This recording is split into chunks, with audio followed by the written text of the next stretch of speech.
Chapter 9. The Technology Story. Technology improves the lives of people who can avoid being dominated by it and forced into debilitating addictions to it.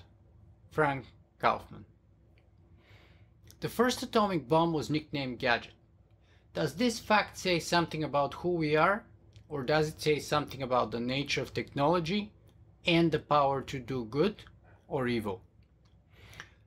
I want to begin this chapter by looking at the most popular myths about technology. I will then look at the etymological origins as well as several definitions of the term. Finally, I will conclude by arguing that story is the core technology of our civilization. Perhaps the most popular and maybe even the most dangerous myth about technology is the myth that technology allows us to see the future.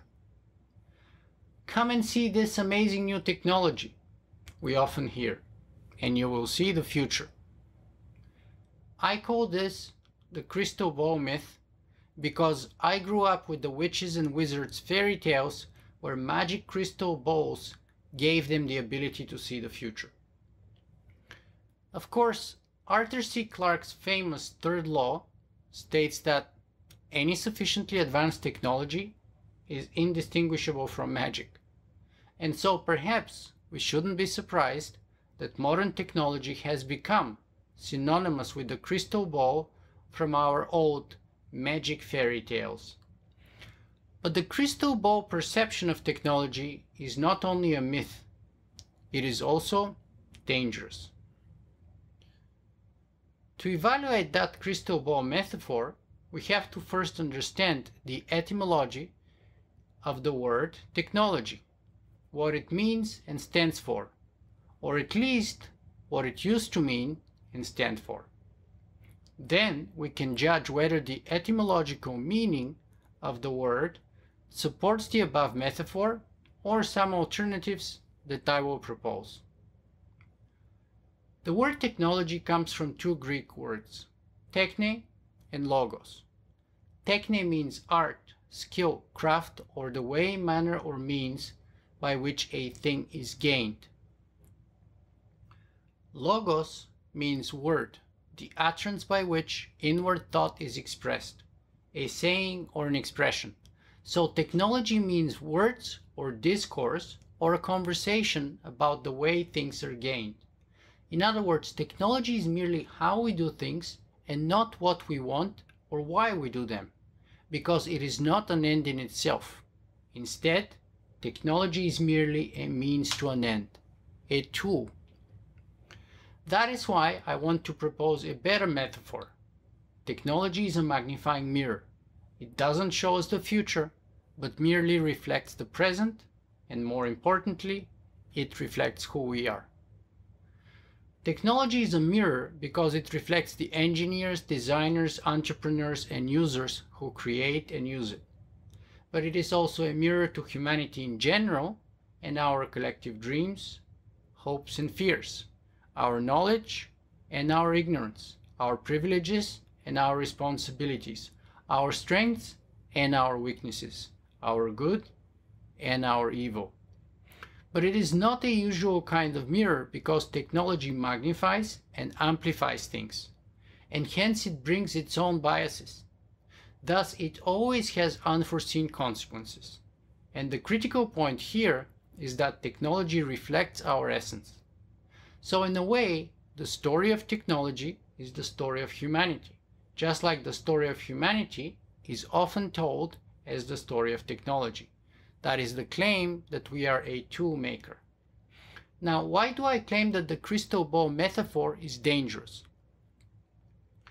The result of believing it is that most tech conversations are techno-deterministic and focus exclusively on fixing the technology while ignoring the fact that it isn't produced in a vacuum. It mirrors our political, social, evolutionary, and cognitive biases. In other words, to use my metaphor, focusing exclusively on fixing the technology is like looking into a mirror, not liking the image we see, and then trying to fix that by polishing the mirror. But we have it upside down. Instead of focusing on the technology, we might want to invest some time and resources, perhaps most of them, on improving ourselves instead. That is who we are being, what we are doing, and why we are doing it in the first place. In fact, I will go as far as claiming that one of the keys to our future is keeping the right balance between exponential technology and humanity. So humanity must be exponential too, not in the narrow technical sense, but in a broader philosophical sense with respect to wisdom, ethics, compassion, and strength of character in the face of ever-growing technological power and temptations. Therefore, what I'm proposing is that at the end of the day, it is not about technology. It is about us and what we do. Because we can have the best possible how, but if we mess up our why or what, we will end up doing more damage than good. That is why technology is not enough. It is necessary, but it is not sufficient. And there are many historical examples of how better technology did not make our lives better, but worse.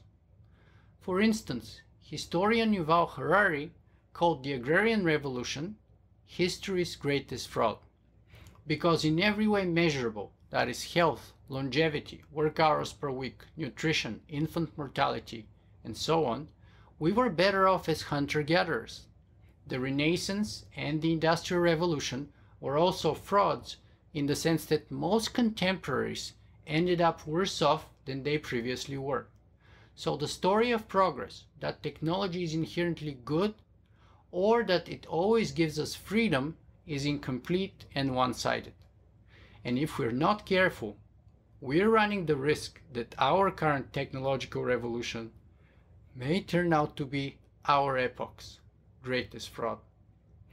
Because technology is pretty good at giving us what we want, but it is terrible at giving us what we need. It is good at supplying information, even knowledge, but terrible at providing wisdom. It helps us live easier, more comfortable, and longer lives, but it does not tell us why we should live or what to do with our lives in the first place. Most importantly, technology does not make us happy. There is no app for happiness. In fact, during the COVID-19 pandemic, we are using more tech than ever before, and we are more unhappy, more depressed, and more suicidal than ever before. So while technology may help us get whatever we wish, it is wisdom that helps us figure out what we should want or not in the first place. Intelligence can be useful only in that case, because lacking the wisdom to know what we should and should not want, but having artificial or biological intelligence to get it, is a path to self-destruction. That is why all the significant existential challenges we face today, be it climate change, environmental destruction, nuclear weapons, soil erosion, species extinction, plastic and other toxic pollution, ocean acidification, even pandemics, are without exception the same problem playing itself out over and over again.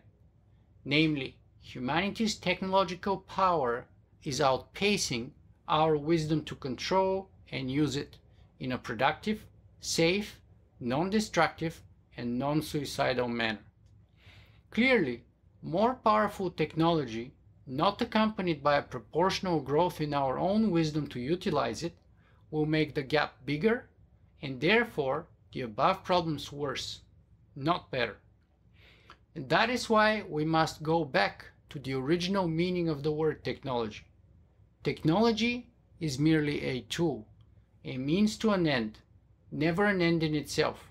It is useful as a crutch, but as with all crutches, we can become slaves to its use unless we condition and develop our own strength.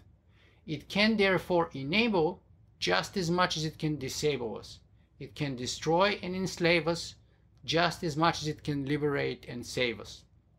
Therefore, while technology may be the path to our salvation or the path to our destruction, it will not be the reason as per why we end up there. In short, Technology doesn't help us see the future. It only allows us to see ourselves.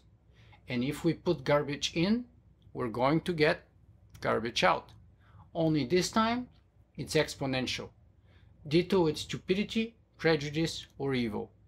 Therefore, we can't fix technology unless we take both personal responsibility as individuals and collective responsibility as corporations, organizations, nations, and even as a species.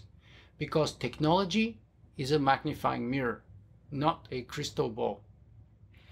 The classic definition of technology is very important, but there are further subtleties in the ancient Greek term as well as additional benefits in considering some contemporary definitions. For example, Kevin Kelly defines technology as anything useful invented by a mind. For Angus Fletcher, technology is any human-made thing that helps us solve a problem.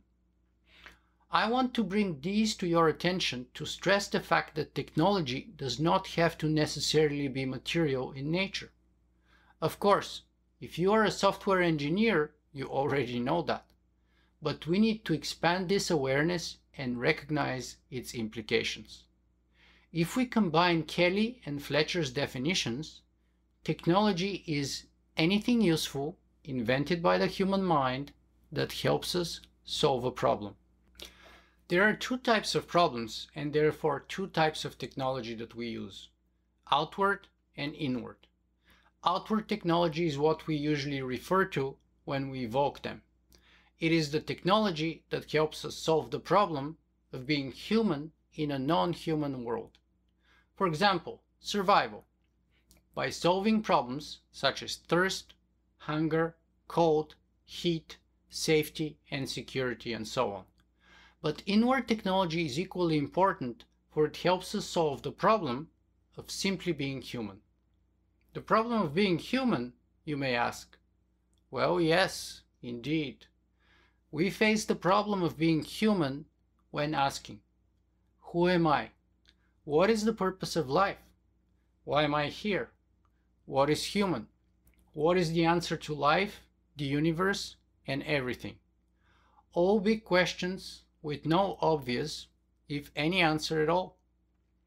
At the same time, we're being pushed and pulled by our physical and intellectual nature, our passions of love and hate, our fear of death and rage against the dying of the light, our desire to have fun, help others, and make a difference.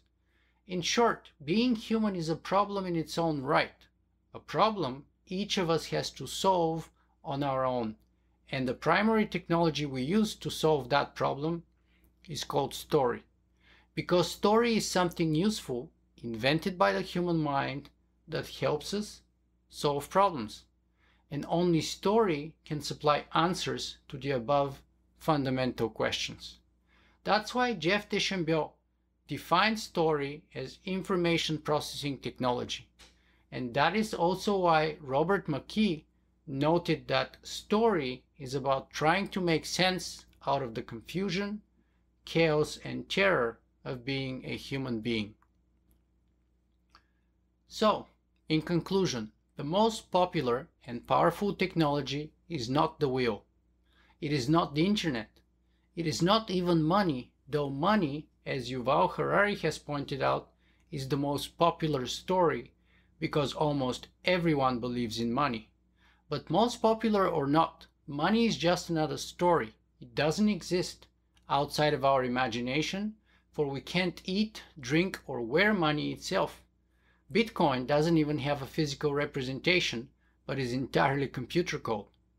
So if money is a particular story and story is technology, then story is in fact the most successful, most effective, and most popular technology.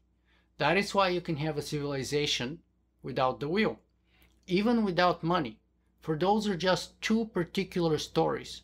But you can't have a civilization without story, because story brings us together.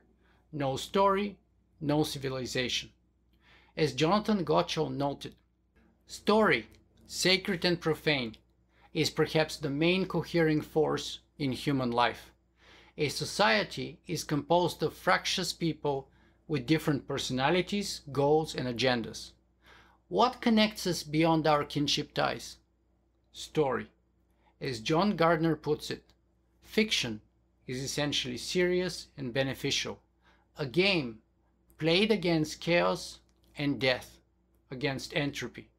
Story is the counterforce to social disorder, the tendency of things to fall apart. Story is the center without which the rest cannot hold.